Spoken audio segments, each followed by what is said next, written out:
Hello? Yes, I'm here. Hi, wonderful. Thank you, Dr. Reverend Gregory Telepneff, for joining us today for an interview. My pleasure. Thank you very much.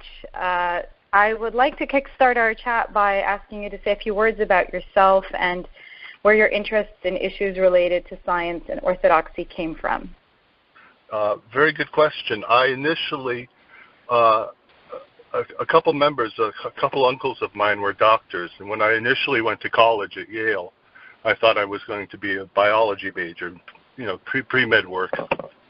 But after a year of dissecting animals, I realized this was not my calling in life.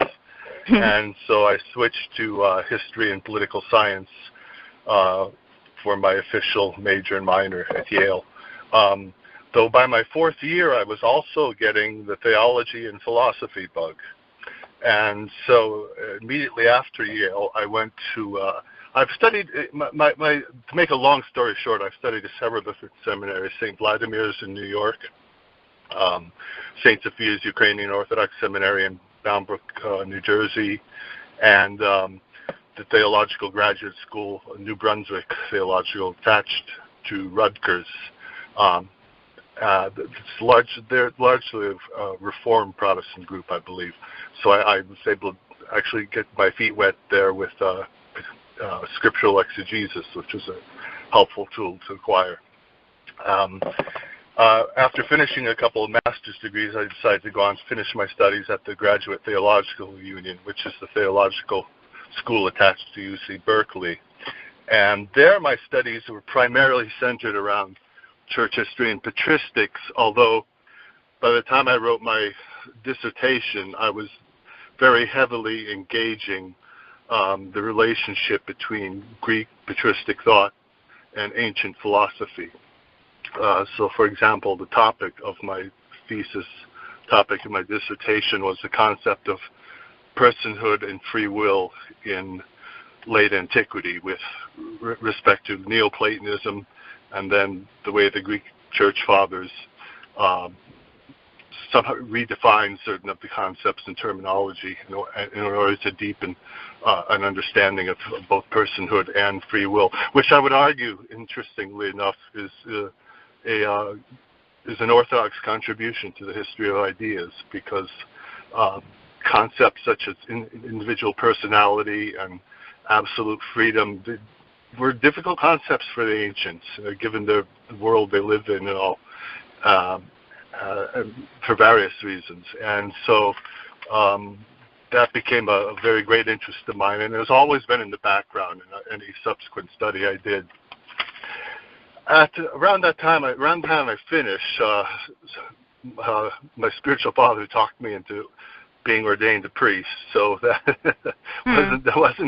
wasn't my original plan. Actually, it was to be an academic, but that of course became my first priority for a number of years. And I did mostly a lot of missionary work as well with small parishes. So I would have to partially support myself. I largely did that through academic administration, worked many years at Harvard, places like that, but also gradually got back into adjunct teaching.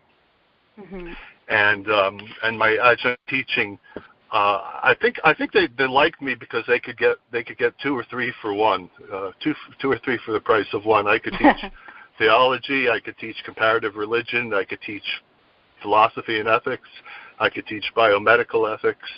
In fact, in terms of comparative religion, I spent one semester at Harvard as a visiting scholar, exploring the relationship between early Christian Orthodox hesychasm, specifically among the Syrian fathers, and early Sufism. And I believe there's a direct influence on early Sufi thought there. Although I've all kinds of notes, but have never coherently put that into a published form, which I probably should do someday. So I think the interest in science in particular, it grew, of course, out of, in large part, out of teaching biomedical ethics from both a theological and a philosophical perspective. and I've just been, I don't know if it's my Jungian personality type or what, but I've always been a voracious reader, and I became very interested in quantum physics and string theory and things of that nature in modern science. And I could see, in terms of the certain epistemological presuppositions, in terms of methodology, I could see much in common with that and patristic thought. Because if you go deeper below the surface of patristic thought, below the Christological ideas and the Trinitarian ideas, which of course were the most important ones for the fathers, but if you go into their ontology, their metaphysics, their anthropology, there's a very rich literature there, not as well known as the standard topics one encounters in theology, and I saw quite a bit that was consonant between modern science, post-Newtonian physics, I should mention, I should stress, and modern Orthodox thought. So I guess that would kind of answer question one, I think.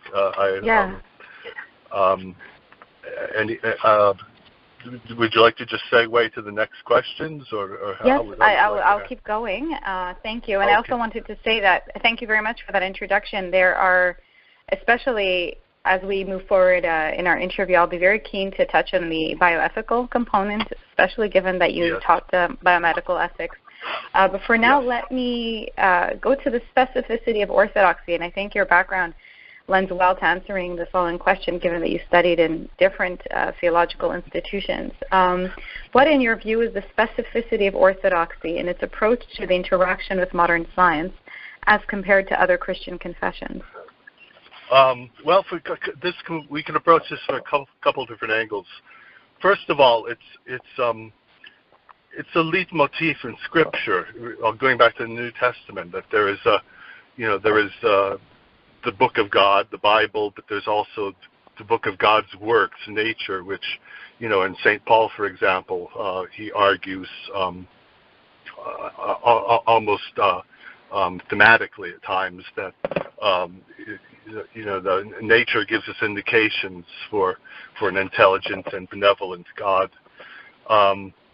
So the two books of God, the nature and Scripture, is very, as I said, the leitmotif goes back to the New Testament, but you find it develop in the Cappadocians. It's very prominent in St. Basil of Caesarea, for example. And that's one way of looking at it. Another way of looking at it is what obtained in the West was a kind of, I think, artificial juxtaposition of Newtonian physics and Western theology. Newtonian physics, of course, is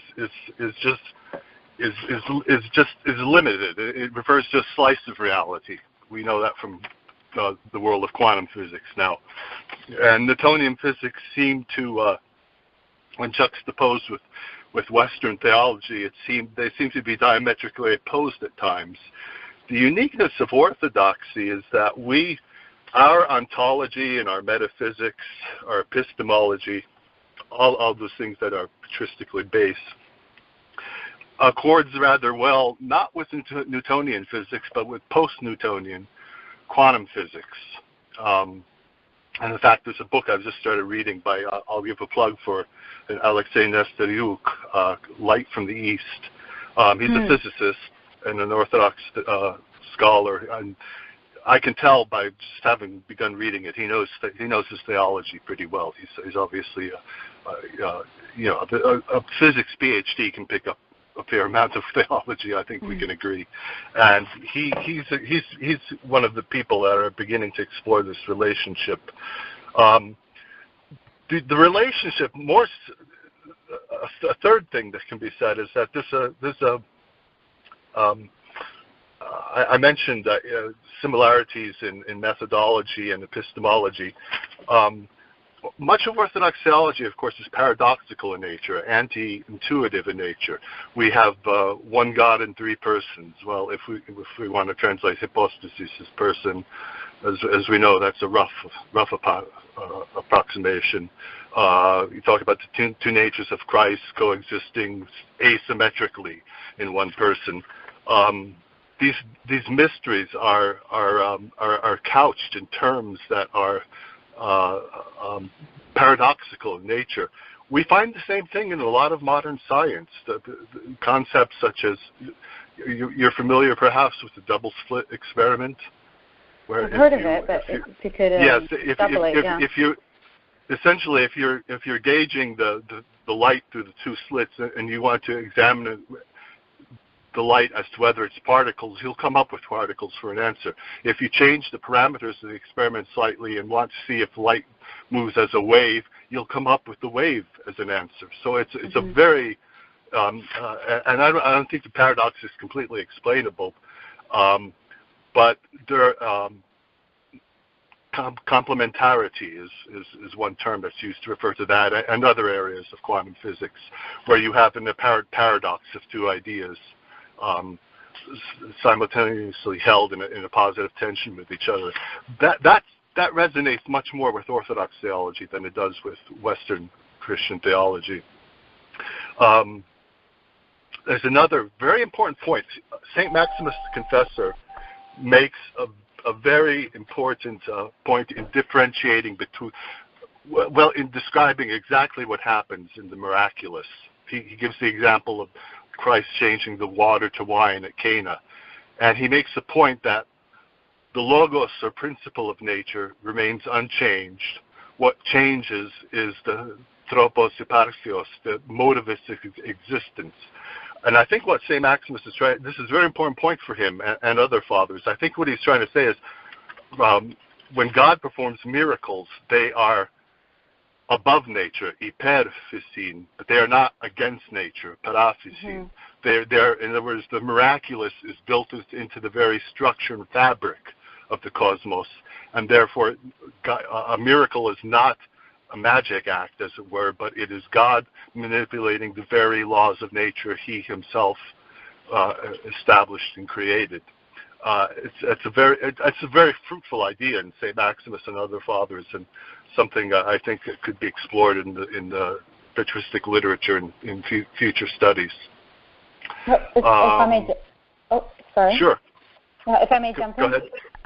Please. There is a Jewish theologian in the early Middle Ages who I believe said, if you see something in nature and it contradicts what you read in the Bible, go back to the Bible because you didn't understand it correctly. And I'm wondering if that's a little bit what you're saying right now. That's similar because, Scripture is Bible review as inerrant. It's without error, but interpretations can vary. And in particular, as science progresses, the Church Fathers obviously didn't know anything of quantum physics. They didn't know anything about DNA. They didn't know anything about the human genome. But had they known these things, I think they would have incorporated some of these ideas into their theology, because the science of their time, the leading Church Fathers did in fact incorporate into their theology. And yes, I believe that idea is rather consistent with a patristic approach to it as well. Interpretations can vary, and they can change over time, and we can come up with a deeper understanding of an initial subject. And of an initial reading, exactly, yeah. And so, in your view, and I know we're moving a little bit forward in history, so a little bit after the patristic era, but is the notion of conflict between religion and science, in your view, present in Orthodox sources as much as in Catholic, Protestant, and Protestant ones? So Protestantism obviously coming much later, especially. Yes. That there was that whole period, the Enlightenment and the Renaissance, when it seemed theology and science were butting heads against each other in the West. Just speaking purely hypothetically, had had the paradigm been different, had it been quantum physics and Orthodox theology, you would not have had that kind of fractious relationship, because there'd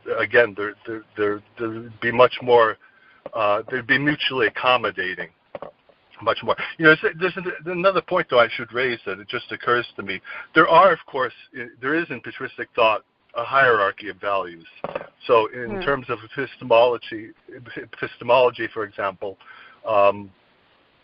spiritual epistemology, vision of God, these, of course, are the highest goals of let's say, hesychasm. But then there is knowledge according to the world, as St. Gregory Telepneff says, and that also has its value and worth. It's simply on a different scale of hierarchy with purely theological knowledge. And so we almost have a dual approach to knowledge, which I think also gives us a little more flexibility than Western Christianity. There are certain things we can. St. Gregory Telepneff goes into such details in the triads on the nature of human psychology and how it's affected by noetic prayer. Frankly, he's not one of the fathers I know best of all, and I can't speak as in an authoritative voice on him, but I know it's a very sophisticated psychology that he has developed, but it's also based on this dual knowledge and a hierarchy of values, so that we can say very positive things about science, and yet say more positive things about theology. It occurs to me I should introduce at this point the concept of a modern hospital, a modern teaching hospital, a hospital where rather than just giving palliative care to someone who's dying, they actually try to heal people. That's a Greek patristic contribution to this history of institutions. That's interesting. So one of St. Gregory the Theologian's orations, I forget which one it is, 4 or 20. It's on the poor is the title of it. It's essentially what do you call that when you're trying to gain? Essentially, it's a fundraising sermon to build the hospitals in Constantinople. He and his great friend St. Basil were both very involved in building hospitals. They of course they built on the earlier Greek medicine, the Hippocratic Oath, Galen, all the earlier figures, but they tried to go deeper and try to establish teaching hospitals where young students could actually learn how to cure certain things that at the time were initially difficult to cure. That inheritance, by the way, moved on to Russia as well. When Napoleon invaded Russia in 1812, one of the most amazing things for the well-educated French officers who came into the city was to see just how sophisticated the Russian hospitals were. It's a little known fact of history there. But now I've gotten a little off track, I think, because but I wanted to go ahead. Oh, sorry, but actually, if you could continue your thought, that would be great. And then I would like you, if you don't mind, because I'd be really interested, especially since we're talking about what we see in nature and the complementarities and how there's place for everything, essentially. Right. How, for example, Orthodoxy, in your view, looks at the theory of evolution. Things like that. That's very okay. All right, that's So we're going into the 19th century and the 20th century. But, all right, but we're moving right along. We're moving along, but I'd be very interested, given that we're talking about the complementarities and the dualities, and that there's room for everything. Right. How that squares with the other, yeah. Okay. One final word about the hospitals. Another principal thing that the Church Fathers, especially the Cappadocians and St. Maximus, talk about, they almost view the medical profession as a kind of secondary hieratic calling, or secondary, almost a priestly calling of sorts, because you're trying to heal the body while the priest heals the soul. And they will even go so far as to talk about the importance of obedience to one's doctor, because through obedience, you open, through human obedience to the doctor, you open a channel through which divine grace can more easily interact to heal the patient. So they actually had a very sophisticated view of the role of doctors, and a very high understanding of the nature of the medical sciences in society. Now, evolution, that's a controversial topic. I'll begin by saying this. There's in Genesis, there are 2 chapters that deal with the creation of man. One of them stresses man's uniqueness as the image of God, or being created according to the image of God, to be more precise with the terminology. The other chapter in Genesis that deals with the creation of man stresses his continuity with the world and the animal kingdom. So both those are both theological truths that have to be kept in mind when talking about theological anthropology. We are unique. Many of the fathers teach that the higher animals, for example, they have the lower faculties of the soul. They simply don't have the higher faculty, the noetic faculty, which is the faculty of prayer and such. So we both have continuity with the world and even the animal creation, and yet there's something unique about man as well in the image, or as some fathers would say, the image and likeness of God, although likeness is a more dynamic concept that presupposes spiritual growth has already taken place, etc. I have my own views on neo-Darwinism. I think it's an incomplete theory, because I wouldn't say that that's a majority opinion, but there are a few good molecular biologists and other scientists and mathematicians who are kind of adopting the same idea. It went back all the way to the 1960s. In fact, first mathematical doubts that the theory was fully developed, because what Darwinism is based on is random mutations and natural selection. Well, natural selection we can understand. That even occurs within species. That says nothing about macroevolution or speciation, the development of one species into another. But if your whole system here is now depending on natural selection and random variables, random mutations, it's essentially a stochastic system, or a system based on chance. And the math just doesn't really, the mathematical models just don't hold up. The Earth is what they put at these days, 4 or 5 billion years old, something like that. Something, yeah. And I think simple cell life developed into eukaryotic or multi-cell life. It took 1.8 billion years for that to happen. So obviously, very slow process. There's simply not. If the Earth were 4 or 5 trillion years old, then you'd have a better chance of having this model account for all the diversity and very elaborate structures of life, even on a very basic level. The cell itself is extremely complicated. It would have shocked Darwin himself to understand that. So there's something. There's no dogmas on evolution. I'm paraphrasing St. Gregory Telepneff. No dogmas on evolution. But there's something missing in neo-Darwinism because it relies too much on a random or stochastic model of science to try to come up with answers, and it just doesn't work mathematically. So we're missing a piece of the puzzle. And of course, I could very easily say intelligent design, can be one way of looking at the missing piece.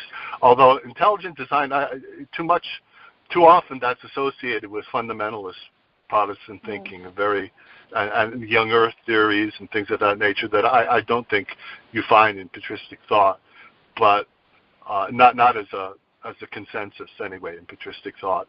The fathers seem to have very different ways of viewing allegorical readings of Genesis. But I lost my train of thought now. You'll have to forgive me a moment. I had a couple strokes a couple of years ago, and it's fine. I can still teach well and all, but I forget shopping lists sometimes, and sometimes I'll forget if I'm lecturing without notes. I'll forget exactly where I'm at. We were talking.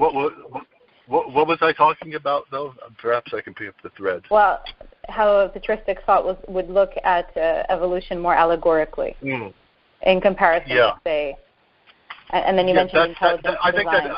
think that's one thing we could say. Yeah, intelligent design. I think the furthest science will take us in intelligent design is a kind of deism.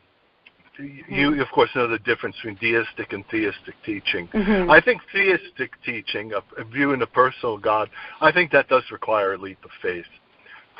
But I do think that science can lead someone to look at a deistic sort of intelligent design. And I wish intelligent design people would phrase their views more in that model or paradigm rather than that of a personal God, because I do think, and I think this is by design. This God, whether we believe God exists or not, I don't think God really cares. What He cares is whether people enter into a spiritual relationship with Him or not, and that takes faith. So the very fact of whether or not God exists is really a secondary question. Whether you are challenged to enter into a spiritual relationship of sorts with God, that's the key question, and that's why I prefer to see the debate couched in different terms than it currently is. But I proffer all that with a big caveat, because again, I'm not a scientist. I'm just, I actually say I'm an Orthodox philosopher more than theologians are the ascetics, who really unite themselves to God. But I'm an Orthodox philosopher with a very, very, very sympathetic understanding of science, and I guess I'm not exactly a dilettante when it comes to science. When I was teaching bioethics in the Boston area, fortunately, one of my parishioners was a geneticist at Harvard. So even though I was teaching it from a religious and a philosophical point of view, I could run the science by her, because I had my science had to be solid too, right? I couldn't just make stuff up. So I had the good fortune of having a Harvard geneticist that I could run ideas by and make sure I was properly understanding the scientific part that I was reading. I think I've kind of gone down a couple different paths here now. Perhaps you want to get me back on track somewhere. And there are many that would interest me. So let's go here, because you're talking. You said you have a very open view of science.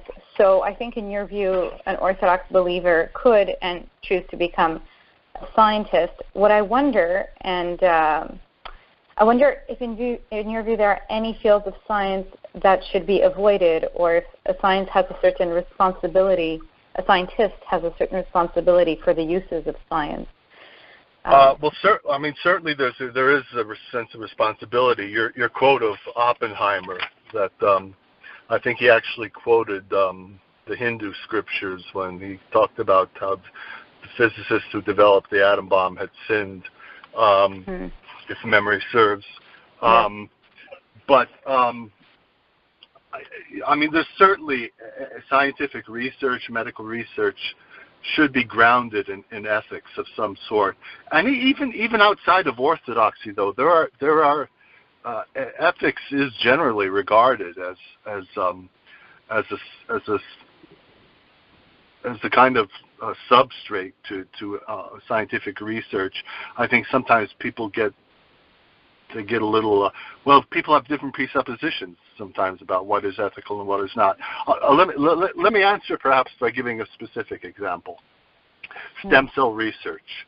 Mm-hmm. Now, ideally, to do stem cell research, you have you have an egg that's been fertilized. So you could say that, well, that's already life. That if we view it from the moment of conception, which, by the way, they do in the Far East as well as in Orthodoxy, the beginning of life. If we, at least some Far Eastern religions, if we could have, and many people do have ethical problems with using that for research. On the other hand, of course, there's a potential for so many advances in science with stem cell research, and I mean, there are people with just broken lives that can perhaps be helped greatly by it. There is a way to artificially simulate the fertilization of the egg. That, and I'm throwing this out there as just in a heuristic way. It requires a little more research, and I think theologians can opine on the matter a little more. But you can create artificial. They're still fully functional stem cells, but they've not been created in the normal XY combination pattern. So you may very well avoid ethical considerations, ethical doubts that a lot of people have in doing that, and yet you can still do some stem cell research and perhaps come up with. There are ways like this of thinking outside the box. My sense is that the doctors and the theologians and the philosophers, they're not talking enough together yet, and I think that has to occur. In order to avoid certain ethical dilemmas that are perhaps avoidable. As for you imply a career in medicine, or science in general, or science in general. Absolutely. Again, the fathers have a very high set a very high store on, very high value on the sciences. They were the Cappadocians, St. Maximus, St. Gregory Telepneff. They were polymaths, all of them, and they all understood the science and philosophy of their time and used it, incorporated it into their theological arguments to the extent that it was helpful for them to do it. They did so very eclectically, of course, and oftentimes would take concepts, say, from Neoplatonic philosophy or from medicine, and slightly modify them or redefine them in the service of Orthodox theology. But it was a rich body of knowledge that they knew they could draw upon, and they did draw upon. And again, the idea that just as only certain people are called to the priesthood, for example, I think you could argue that in patristic thought, only certain people are called to this vocation of medical technology, whether it's as a doctor or a research scientist. It's almost a sacred calling in patristic thought. And I have two nephews, in fact. One of them is applying for medical school. The other will be taking his MCATs in a year or two. And I've encouraged them very much along these lines that that this is something to take very seriously, and realize that you're doing a very good service to humanity in adopting this as a vocation, and take the ethical side of it very seriously, and what is it? The old Hippocratic saying, at the least do no harm. Wasn't that the Hippocratic oath? Yeah, I think so. Yeah. So that would I think that would apply to some extent for any Orthodox layperson who's interested in medical research, medical technology, becoming a doctor, etc., or becoming a psychoanalyst. Mm-hmm. I notice you have a question here about psychoanalysis. Yes. Well, one of the questions that I wanted to look at was, is there a place for psychoanalysis in neurology, and can it contribute to, Orthodox theology and practice? Absolutely. The bishop who ordained me actually had his PhD from Princeton in psychology. And given, some people simply have chemical predispositions. Some families have chemical predispositions toward bipolar disorders or depression. My mother's side of the family, they're all professionals, doctors, psychologists. Jokingly, the two psychologists told me they went into psychology for self-analysis. I think they were. I think they were only half joking though, because they both struggled. I know one of them was bipolar, the other struggled with depression a lot, and I myself have struggled with depression on and off. And the advice I have always gotten from my bishop, both in terms of dealing with my own issues as well as confessing and guiding other people, is you combine, you use all that God has given us. All the tools that we can use. You combine prayer, of course, but you combine that with therapy. Combine that with medications if necessary. Yeah. You don't exclude any of those from the equation, because oftentimes the medication is absolutely necessary. There are certain problems in the psychoanalytical world that are more purely spiritual. You tend to find those more in monastic life, so that's dealt with a little differently. It's certainly, psychoanalysis is certainly something that should be and is helpful for Orthodox Christians.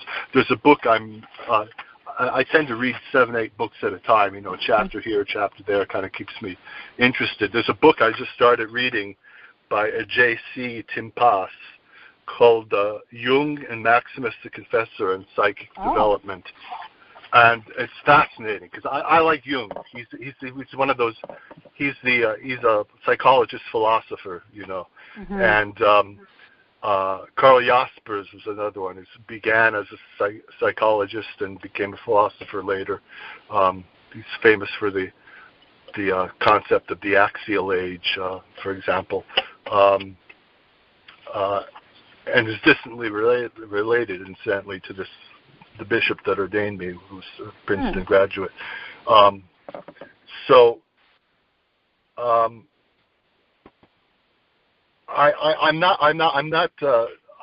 really a dilettante when it comes to psychoanalysis. I'm just starting to look. I find Jung very interesting. I think there's a lot of common ground between Jung and, say, Saint Maximus, which is precisely what this book is about. There are some ideas in Jung that are a little bizarre, perhaps, but there are other ideas that are deeply insightful. Even Jung's idea of a universal common consciousness that human beings share.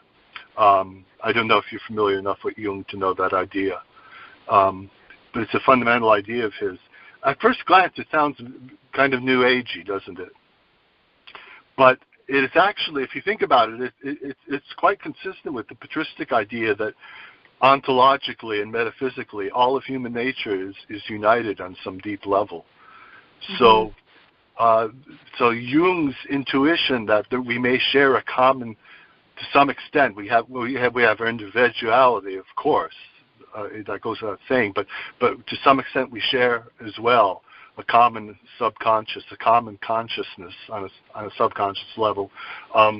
That's a very fascinating idea, and I think you could argue that there's support for it in patristic thought along the lines I suggested. Thank you. Thank you. And that book seems very, very relevant. I'll have to look it up. It's a very. These are the types of books. Professor Nestoriuk's book, this book. These are the types of books that have to be written, because there's plenty of common ground between modern science, especially since quantum theory and I don't know where string theory is going. String theory, I find it fascinating, but it seems to be spinning its wheels right now. They say it's mathematically elegant, so that's a good thing. So they come up with some nice, elegant mathematics. But there is on a very deep level, there's much common ground between modern science, in the best sense of the word, and Orthodox theology, and so there are more books and studies that need to be done along these lines. There's plenty of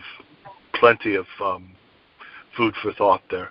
Yeah, and we have time for maybe one or two more questions. I'd like to go back a little bit to the biomedical ethics component. So I know you made reference to stem cell research already, but since you taught a class on this, I'm really keen to hear more about this. So the creation of artificial life, biomedical ethics, and genomic research are fields that raise a series of questions concerning the society we live in and its future. How does Orthodoxy contribute to this discussion? Well, unfortunately, we're not contributing too much yet because, I know a couple Orthodox that are. Again, my friend who was a geneticist at Harvard, someone else I know was a geneticist. Oh, where was she? I forget where she was. But there are Orthodox scientists out there. We're not. Our self-presentation needs a little refinement. We need to. We have a unique. Our ontology and our epistemology theologically is unique. It's a little different than Western Christianity. We have a different voice to offer. We have a different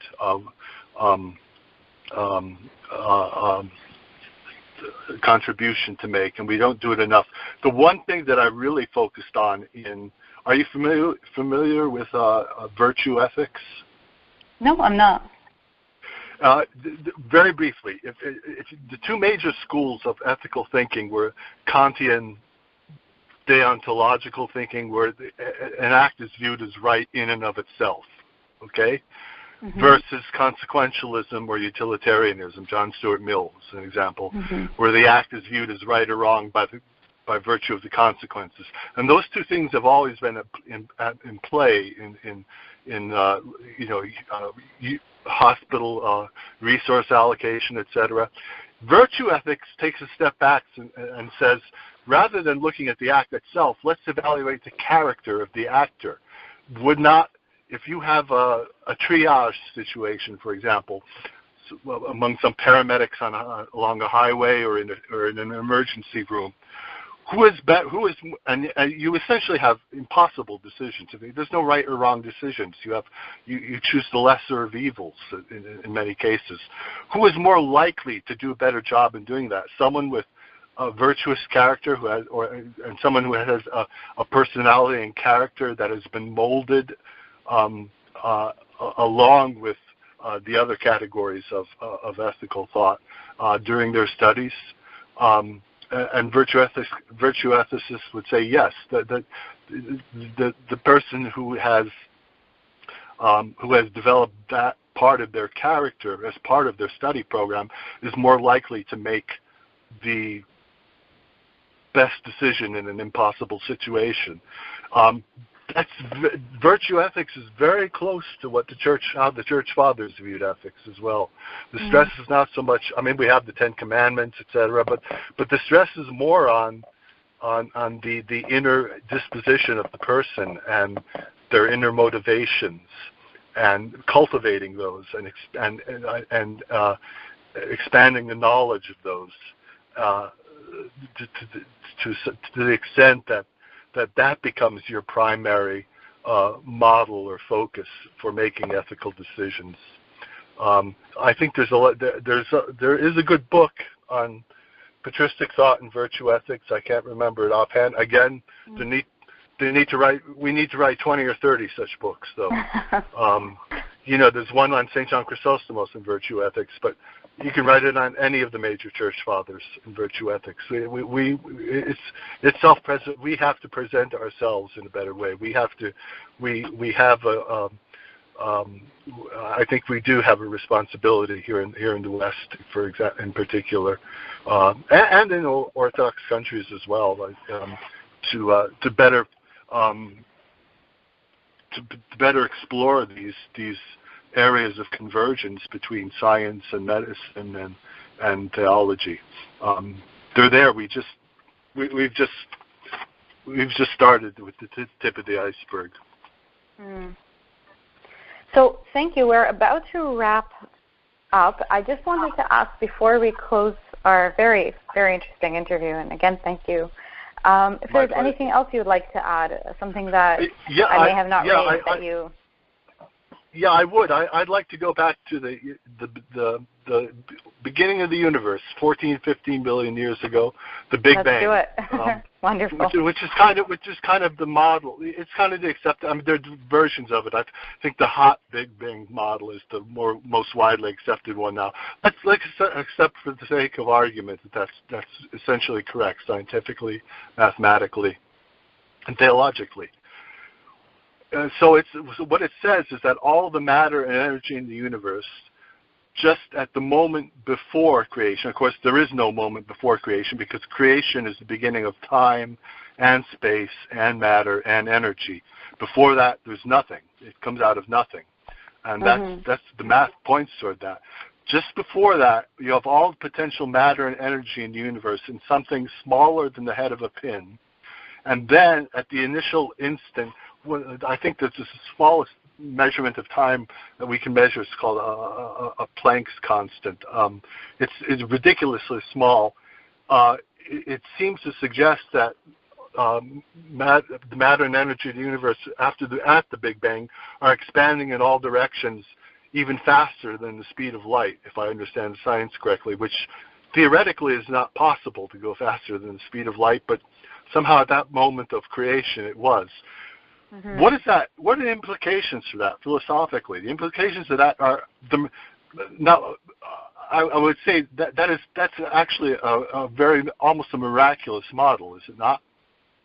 Indeed, if you'll forgive my saying, forgive my saying so, raising people from the dead is relatively minor compared to that model. And the point is, within the very fabric of the cosmos, the potential for the miraculous, the potential for God to act in an elevated manner exists within the very fabric of the cosmos. And again, I get back to say Maximus' distinction between the logos or principle of nature and the mode of existence. When Christ performs a miracle, he doesn't do it by magic. He does it by altering the very laws of nature, the very laws of physics that he himself created, elevating them but not going against them. Hyper physin, above nature, not para physin, not against nature. Very, very crucial patristic distinction. So you have right from the very moment of what we understand as the beginning of time and space, we have the potential for the miraculous built within the fabric of the cosmos. I'll put it in those terms. One final point, if I may. Absolutely. Do you have time? Yeah. No. Please go ahead. I'm all yours. And thank you again. Yeah. There's a new field of science called quantum consciousness, and it's dealing with the fact that quantum physics deals more with not, of course, where a particle is or how fast it's moving, but what its probability of being in a place is, what its probability of movement is. And they say that when the human observer does the experiment and observes whatever they're observing, you have a collapse of the wave function being the function that defines all the possibilities, all the probabilities. It seems as if one can say that we as observers, as scientists, we actually influence the scientific reality around us by our acts of will, cognition, science, whatever it is that is affecting it. And that's consistent with theology. We have agency in the divine. there were church councils, correct? Mm-hmm. Holy men synergistically, cooperatively, cooperated with God to further clarify issues in the church. So humanity does have agency in the divine, and this is very consistent with this model of quantum consciousness, which again is just a new field from what I understand. And I would love to see some Orthodox theologian write something to show the common ground between quantum consciousness and Orthodox epistemology. That would be. I hope that the research is being done or will be undertaken in the near future. There are so many areas. I mean, the next 10, 20 years could be so fruitful. I would say in the last 10 years, there have been some things written. And once people study patristic theology, Cappadocians, St. Maximus, St. Gregory Telepneff, all of these sort of people, that triad is kind of the heart of our ontology and metaphysics and anthropology. There's so many there's so many deeply implied ideas in their thought that engage modern science very well and in a very sophisticated way. We're beginning to do the research. It's just a lot more needs to be done, and we need more Orthodox scientists. We need more Orthodox doctors, and we need more of them who have some background in theology and can do the things that Professor Nestoriuk does, or Professor Timpas on Jung and St. Maximus. Mm-hmm. No, that's a really good way for us to conclude our interview, on this hopeful note. And okay. Thank you again very much for your time and for your very interesting overview my and pleasure. insight into these Well, issues. my remarks were perhaps a little inchoate at times because we were going all over the place. But I hope you got the big picture anyway. I think we got it, and honestly just made the conversation richer. So thank you very much, and pleasure, I'll be in touch with you. Thank you. Very good. My pleasure. You take care. Thank you. Bye-bye. Bye-bye.